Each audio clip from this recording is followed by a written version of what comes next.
It is my pleasure today to introduce our guest speaker, Aníbal Sabater. He's a partner at Chaffetz, Lindsey in New York. Aníbal has almost 30 years of experience in both international commercial arbitration and investment arbitration. He's handled multiple complex cases under all major rules and is widely recognized in the dispute resolution field. Aníbal often writes and speaks about advocacy issues, and we are very grateful to have him here with us today to speak about oral advocacy. And Aníbal, I'll pass the mic to you. Thank you very much, Svetlana, and good morning, good afternoon, good evening, everyone, and thanks, of course, to our audience for being here, and of course, thanks also to the fantastic team at Lawyering Class for the invitation. And my most special thanks go to you, Svetlana, both for the moderation today and for convincing me to perform the almost impossible task of covering oral advocacy in 20 to 25 minutes. So you are the really persuasive advocate here in the room. Let me start by sharing screen now, and I hope it will work. I have PowerPoint, which you should be seeing. I'm hoping any minute now. Can you see it? Yes. Okay, perfect. Thank you. Thank you very much. Let's make sure. I think it's okay. Yeah. It's back. Brilliant. Okay, excellent.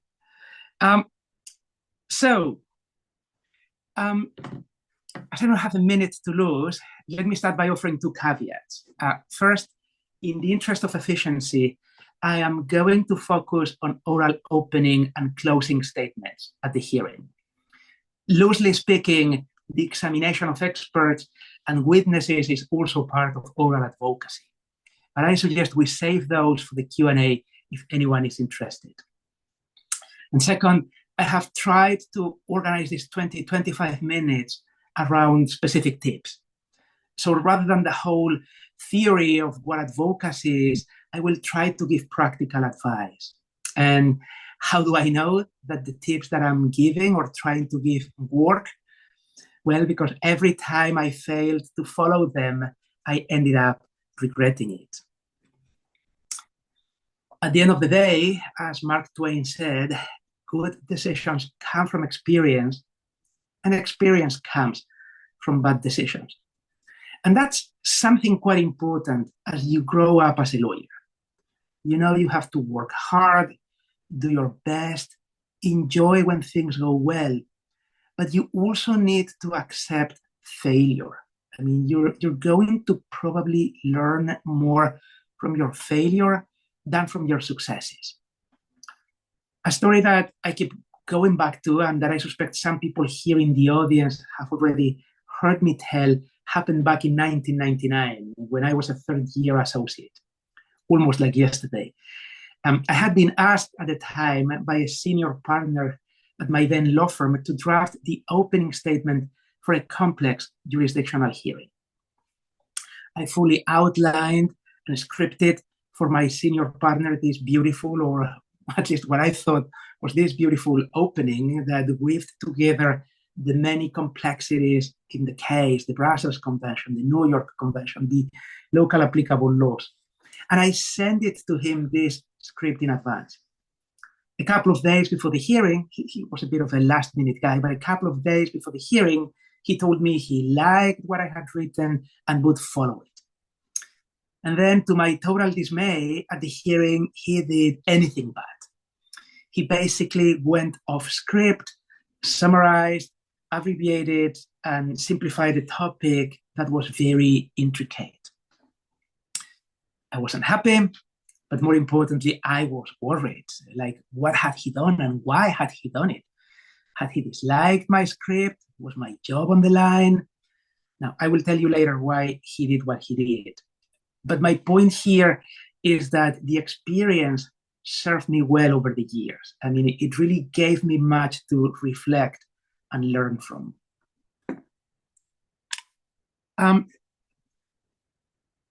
Okay, so let's start with the long term by discussing the things that you should work on even when the hearing is still months away.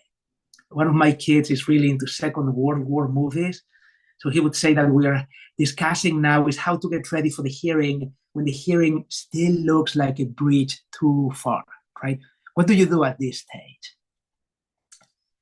Well, few people will tell you this, but something that will really help you is to be fit. Eat healthily, work out, rest well, build endurance and stamina.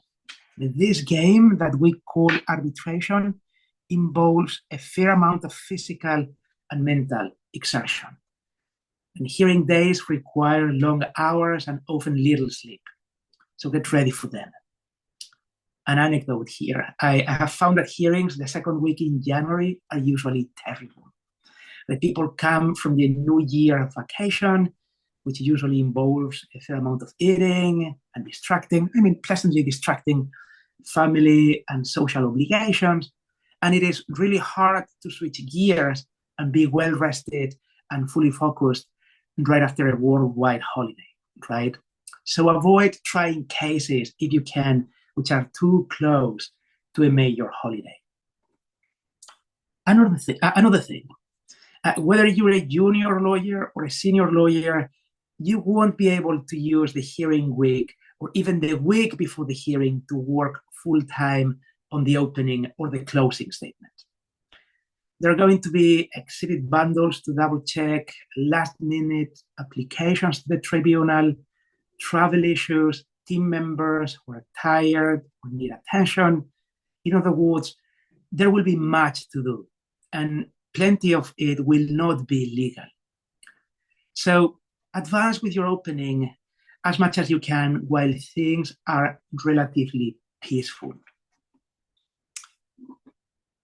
On this, just to jump in, often when you need to manage your own time, you also need to manage upwards and downwards. So make sure that while you manage your own time, you also make sure that what you need is being delivered to you on time and that you deliver on time as well, so that other people can manage their time properly. Yeah, that's a fantastic point. I mean, it shouldn't just be about you. It should be about the team, right? I mean, it's good for the whole team to be thinking about the hearing and working on the opening 2, 3, 4 months before the hearing takes place, right? And it's good to be coordinated. And sometimes if you're working with people who tend to be very last minute, you should just tell them, let's outline that opening, whether you give it or I give it, but we need to start working on that now. I mean, those graphics personnel who will be helping us, they need to start having now the demonstrative that we plan to use, right? So absolutely. Now, another tip, maybe getting more into substance, especially if you're still in your first years of practice, whatever those might be, 5, 10. I mean, make a point of setting aside time to learn the craft that you are applying. I mean, learn advocacy, think about advocacy. And something that people ask frequently is, well, how do I do that? How do I do that? Do I get a coach? Perhaps a coach to work on my confidence or on my oral style or my diction? I have never used a coach, but I have several brilliant and very talented colleagues who have, and we're quite happy with the experience. Now, let me tell you, however, that a coach is only an alternative plan, if only because the coach is not with you every day. The best way, I believe, to learn advocacy is by watching others do it and asking them, especially those you spend more time with.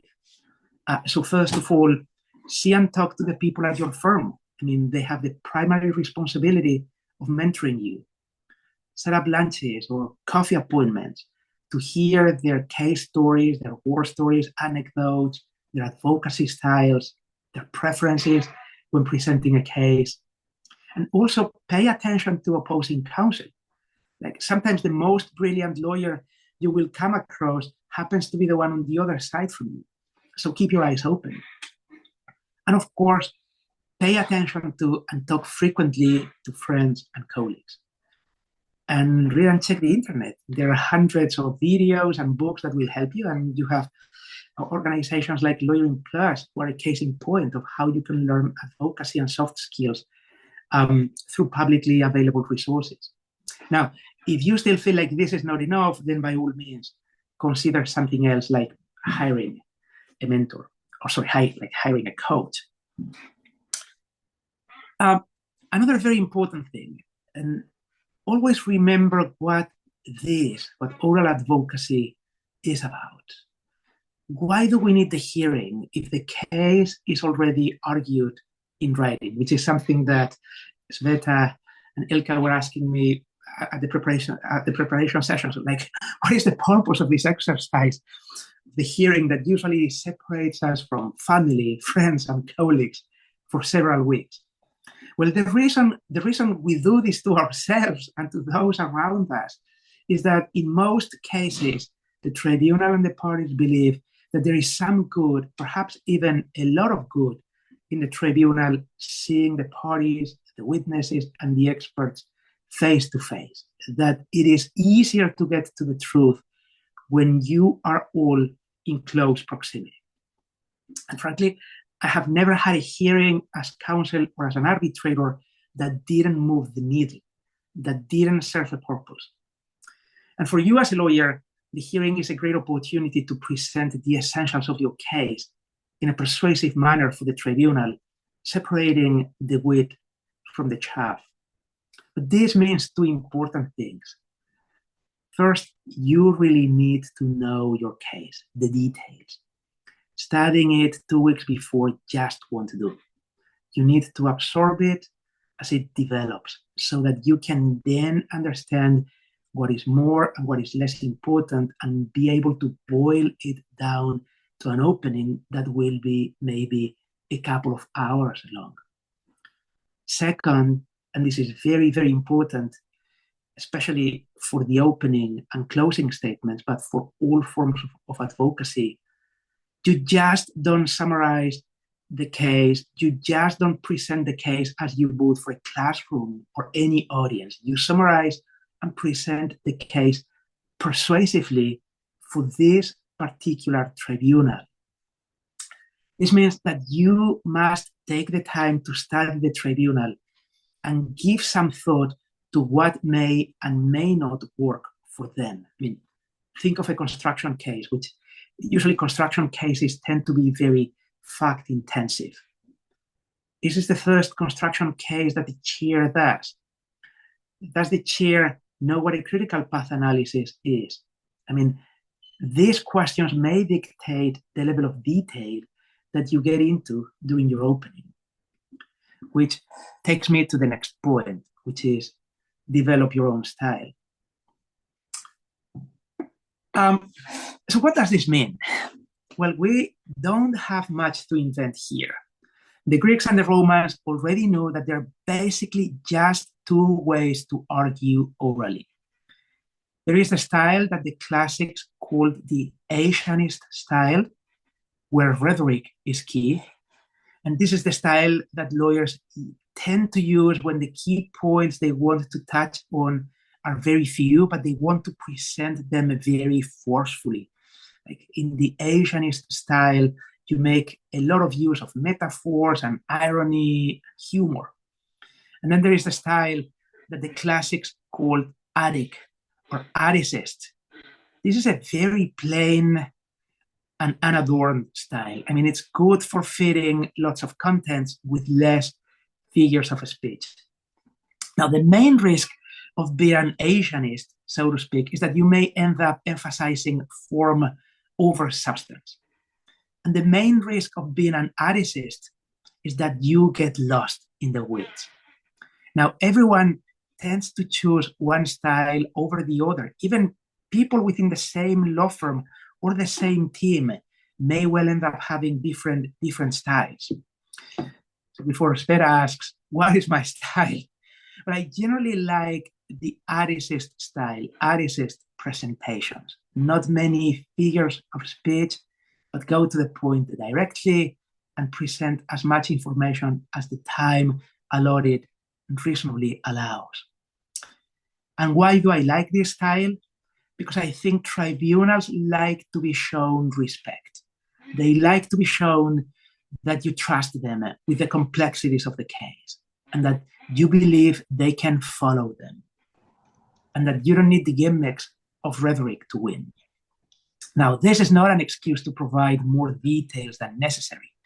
Even if you're an ethicist, you always need to watch out to avoid making things more complicated or more detailed than they need to be. And I think this is what I did my script in 1999. I told you at the beginning I would let you know what happened. Why did my senior partner basically walked away from the script that I had written? And the reason he simplified my script was exactly this. I mean, he thought it was too detailed and complex for the tribunal that we had in that particular case. It was a tribunal that he thought had never been confronted with a complex jurisdictional like this. And he was right. I mean, eventually we carried the day, and I am not sure that my original script with all the details and all the analysis that it had would have carried the day in a similar way. Just 2 points, Aníbal, to jump here on this. It's very important if you're not the one performing the oral advocacy piece, but you're writing the script, that you know the partner or the senior lawyer who is performing it. What works for one partner will not necessarily work for the other. And if you're in a law firm, it's usually quite easy to get examples from other lawyers who already prepared drafts for other cases and just to learn from that. And the other point is that your style may change over time, and just ensure that you seek feedback from your colleagues. At the end of the hearing, everybody will say, oh, well done, you've done very good.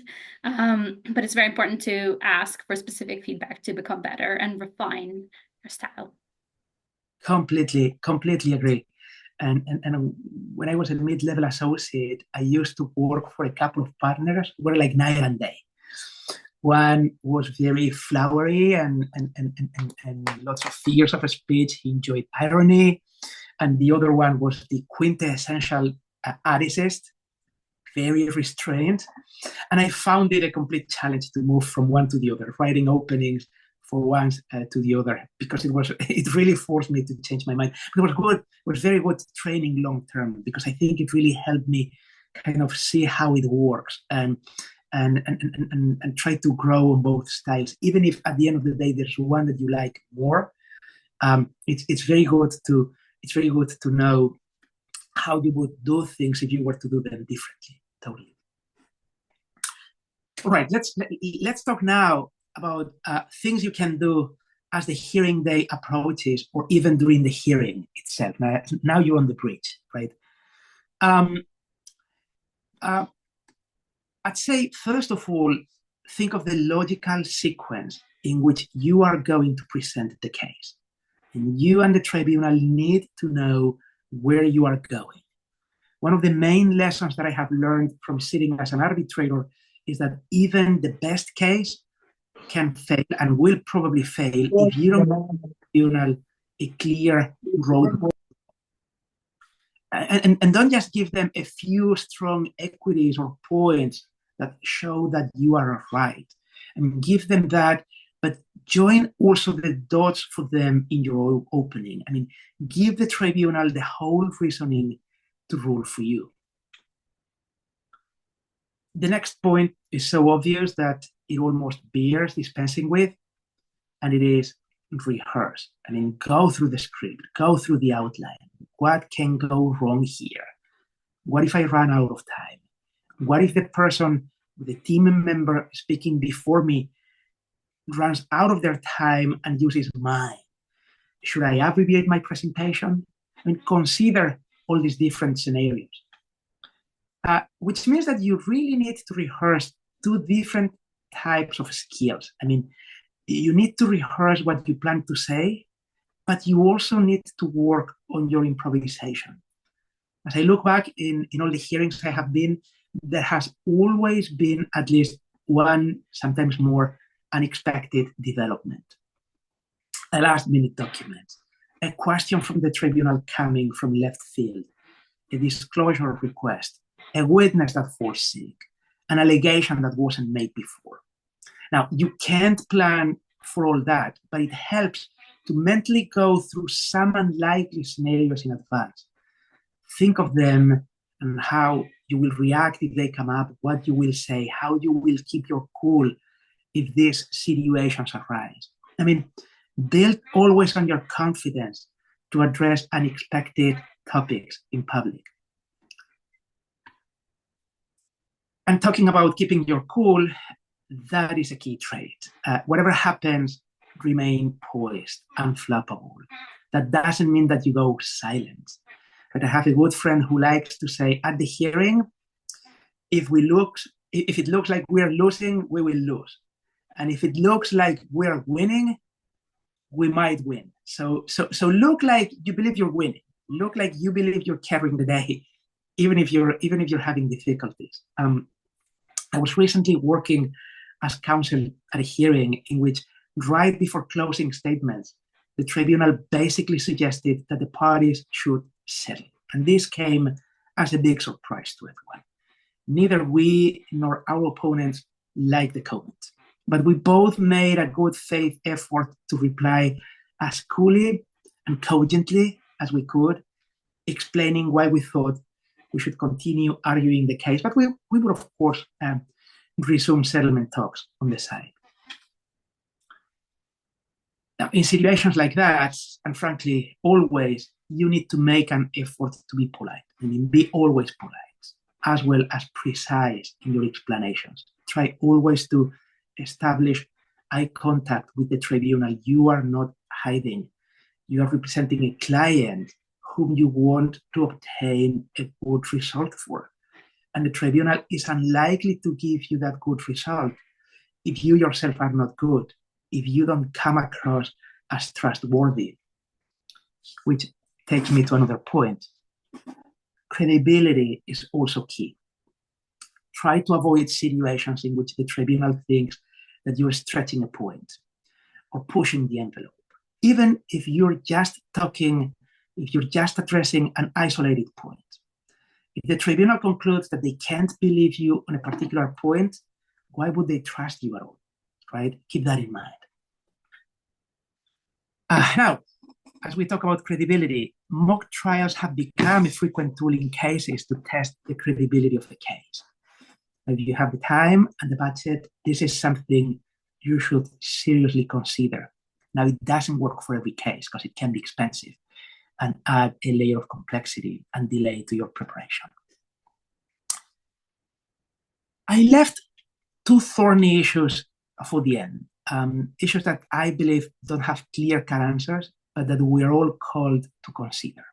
One is means of presenting your case, and the other one is giving opportunities to younger attorneys.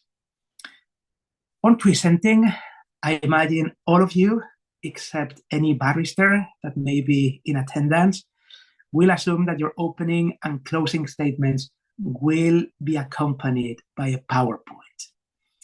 Now, if you're a barrister, this may sound as heresy, as an abasement, a humiliating concession to technology, perhaps. For barristers, quite often, consider that cases are best presented without the support of slides, but with frequent references to the record and perhaps a supporting bundle of key exhibits. Now, what is best? At the end of the day, it's a matter of personal preference. I like giving the tribunal and using during my presentation, as you see here, a PowerPoint. The PowerPoint contains the outline of your case, and it's something that the tribunal can then take home and study and review as often as needed.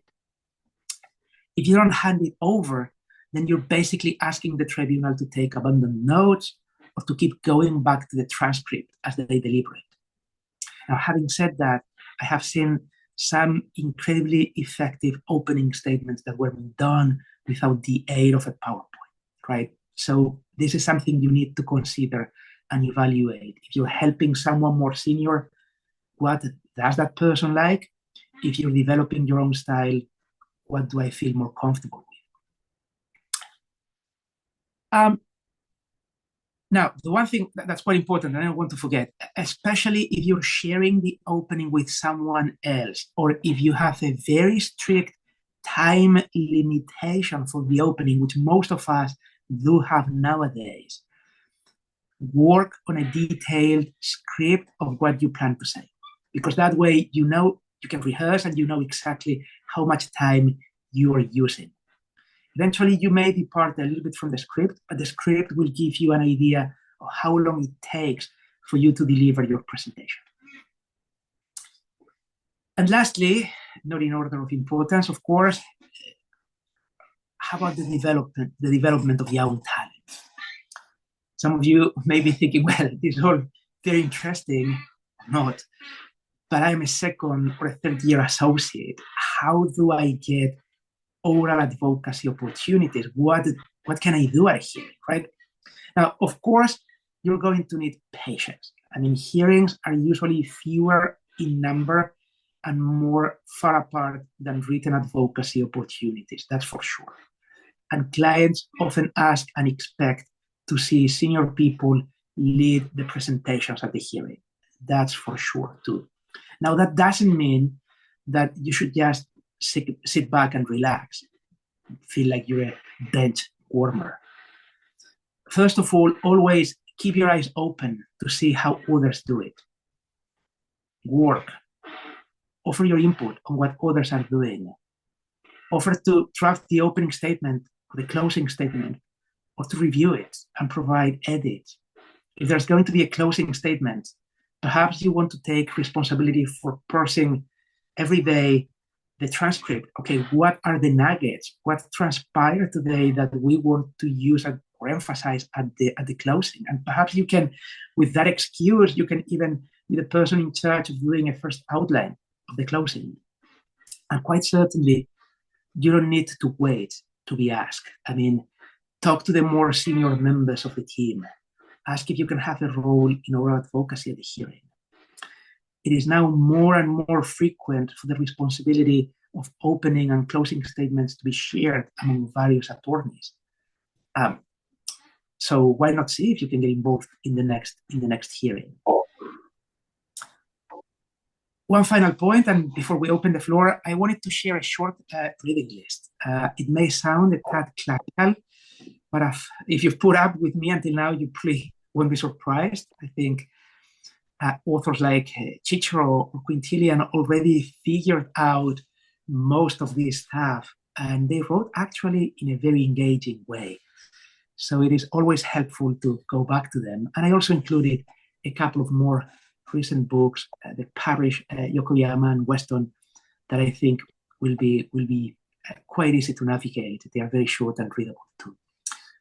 So anyhow, with many thanks for your attention, I will now send it back to you, Sveta, and I will quit sharing the screen. Thank you very much, Aníbal. That was extremely useful and very good tips for lawyers at all levels. We'll now move to the Q&A session.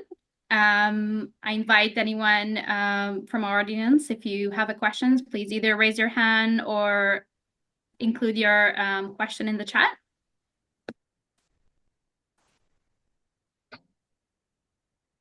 And in the meantime, why don't I kick it off with a question of my own, Aníbal? So what is your approach, and maybe that happened before, or what would you do in the situation where you faced a very surprising question during a hearing, probably from the tribunal, or maybe an unexpected turn during a hearing? What would be the approach that you would take or that you would advise others to take in the situation? Thank you, Sveta. It's a great question. It's a good reminder. I should have included that on the slides. One of the things I said is remain unflappable. That's important. The second thing is, and this is what I forgot to include, is don't be afraid to ask for time or to say that you need to study something. It's okay. Sometimes, and this is very common at hearings, we feel pressure because we need to, we believe, impress maybe more senior team members or the client or the tribunal all of them at the same time, maybe also opposing counsel. I mean, but there's a limit to that, right? If it's a question that you, on a quick 3-5 second analysis, believe that you can answer on the spot, go ahead and do it. Perhaps even if you do it, you want to reserve the time or reserve the opportunity to maybe come back to the tribunal with a more detailed explanation later on. But if you feel like, gosh, this is something I would really like to ponder, it's a little bit unexpected, it's perfectly fine to say we need time. And Mr. or Mrs. Arbitrator, can I get back to you on this tomorrow, or maybe in post-hearing briefs, right? They will understand. I think it's extremely unusual for arbitral tribunals to be out there to get you, right? I mean, they will get it, that you need time. Thank you very much. I'll pass it to Ilka for a question. Thank you, Sveta. It's actually a follow-up question to that, Aníbal. While you gave the very important advice of being unflappable, I asked myself whether you have any advice and tips probably on how to become unflappable. That's a good that's a good question. It's really hard. I think it's one of those things that it's helpful to rehearse. Mm-hmm. And something that I've noticed also is that it usually helps a lot to talk to the team in advance of the hearing. Try to build a spirit of trust, but also kind of peace, not relaxation, but peace, right? For instance, and I know I am completely counter-generational on this, but something that makes me lose my peace easily at a hearing is when people start passing around notes with comments, with suggestions. Why don't you say this? Why don't you say that? That makes me flappable, right? That makes me actually. So try to tell the team things that might make you anxious or that might make you not. I think at the end of the day, the mantra or the thing that it's quite helpful to keep repeating ourselves is that this is not about being smart. It's about being credible, right? Things are going to happen that you may not have the immediate answer for, and that's okay. I remember a few years ago, we were in the middle of a hearing, and a witness that we were going to cross-examine, completely by surprise, failed to appear.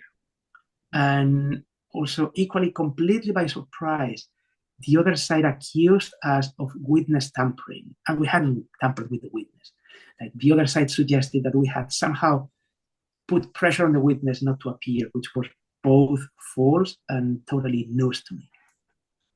What do you do in a case like that? Suddenly you go from coming back from a break to all hell breaking loose, and pardon my language, within a couple of minutes, right? So I suspected that there was no witness tampering, but okay, I mean, let's get to the bottom of this. We will look better. I mean, what's the point of mine saying here, deny strenuously, deny a negative? Like, how do I even prove a negative? Like, I didn't talk to this witness. I mean, let me talk to the client. Let me talk to the team. Let's all cool down, calm down, and get back to the tribune. And then when we come back, or when we came back in that case, we were able to tell the tribunal, listen, this is not someone we've talked to in years. I can represent to you that no one from this team has done anything that directly or indirectly might motivate this witness not to appear, but was basically able to collect in those few minutes a bit of a long story of contacts with the witness that was very supportive of our story. We hadn't contacted the witness in ages. So try to be always in that frame of mind. I mean, credible is better than smart. And that I think will help with the unflappability. I'm hoping. I hope it helps. It helps me. I feel that it does. Understood. Thank you, Aníbal. Thank you. So we have a few questions in the chat. Raj, do you want to ask your questions or should I read it out loud?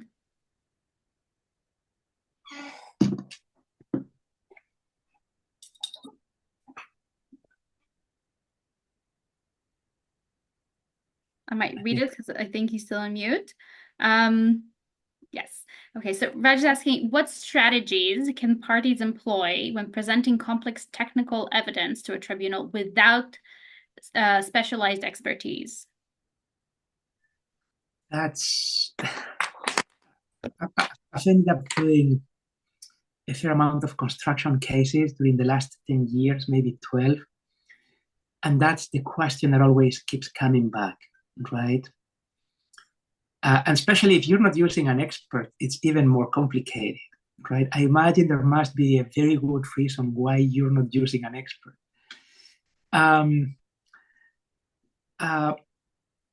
To me, when you have these technically complex cases, something that helps quite a lot is to do due diligence on the tribunal. What's their level of experience and their level of comfort with these issues? Can I take this to a high-level explanation because otherwise they're going to get lost? Should I take it to a high-level explanation, or are they really experienced and that way they're going to follow if I get very granular, right?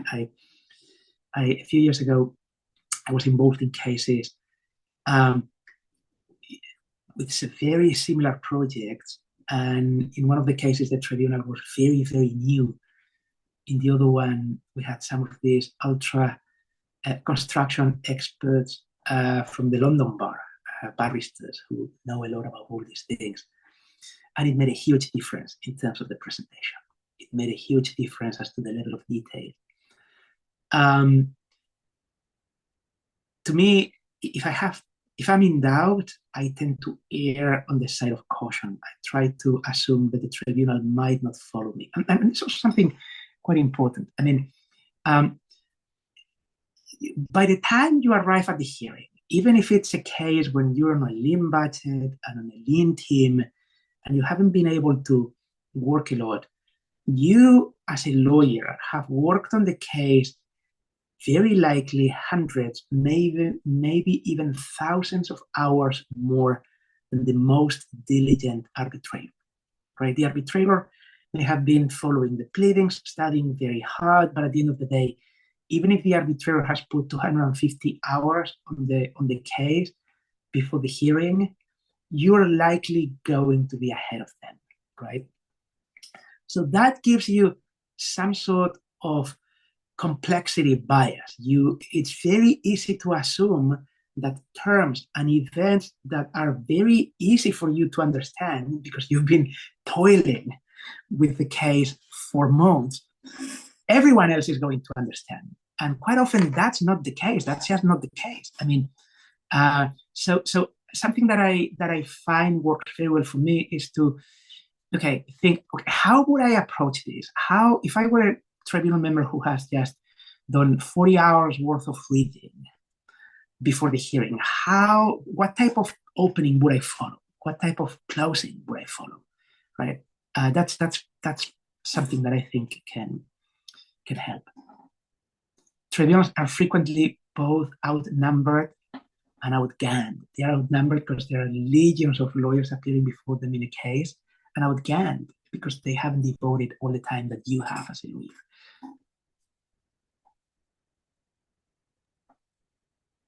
Great. Thank you very much, Aníbal.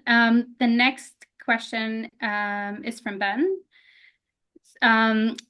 Did your advocacy style as counsel changed after you started sitting as an arbitrator? And if so, how? It did. I think a lot. One of the funny things is that you notice once you start sitting, you notice all the things that you do wrong when the parties do them. It's like, for instance, I may be wrong on this. I think I'm not, but I'm not totally sure. I used to think that maybe having some moment of levity during the openings or the closings, some jokes were useful. Something that I noticed, some light jokes. I'm not thinking of anything that's too forward, but something that I learned sitting, especially in multicultural settings, is that even a joke that seems very bland or neutral to you in your context may not sit well with someone from a very different cultural or legal background, right? Sometimes, especially in the US, we're all taught to insert humor in our presentations. We think it's good. Well, I'm not sure that always carries the day. If you might be appearing before people that you don't totally know their cultural context, you may want to be very circumspect with that. But that's I guess, an isolated point. At a more fundamental level, the one thing that I've come to value a lot sitting as an arbitrator is having a roadmap. I mean, at some point, it might be the post-hearing brief, it might be the closing statement, it might be the opening statement. I need one single presentation or one single paper from the parties really telling me their whole syllogism. What's their starting point? What's the applicable rule of law? What are the facts that apply? What facts have been established? And how do you move from that law and from those facts to the conclusion, right? That makes the tribunal's life so much easier. And I think the opening is usually a very good moment to do that. But if for whatever reason you can't, or you decide against doing that in the opening, then use the post-hearing brief. But the tribunal, it's quite useful as the tribunal deliberates to have your whole roadmap. Like, okay, what's claimants or what's respondents reply to that objection that was raised, or to that point that the other side made. And you have everything in a self-contained document or presentation. Very useful. I think with the cultural aspect, you touched on a very important aspect, Aníbal. And actually, the next question from SC Fuentes, I don't know whether you want to turn on your mic and present your question yourself, or shall we read it out?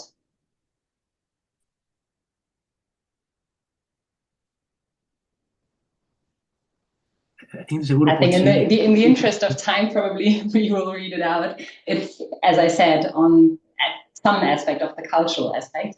What strategies would you, Aníbal, suggest to non-native English speakers to improve enunciation and accent? And do you agree that it's better to approach all advocacy, in particular in international arbitration, with a neutral accent rather than a specific one? Well, that's something I've struggled with, and different people will tell you different things. Among those of us who are not native English speakers, to me, something that works well is to speak slowly, right? And I think generally that's very good, even if you're a native speaker. I'm a native Spanish speaker. Also, when I present in Spanish, I've come to realize that thing that I started to do in English actually serves me well when I'm arguing in my native language too. I think it helps across the board. It also lets things sink. It gives you less time or less topics to cover, because if you speak fast, you can cover more, no doubt. But I think it lets the message sink. I try to be sensitive, and I'm guilty of not always making this work, but I try to be sensitive to the tribunal's own accents.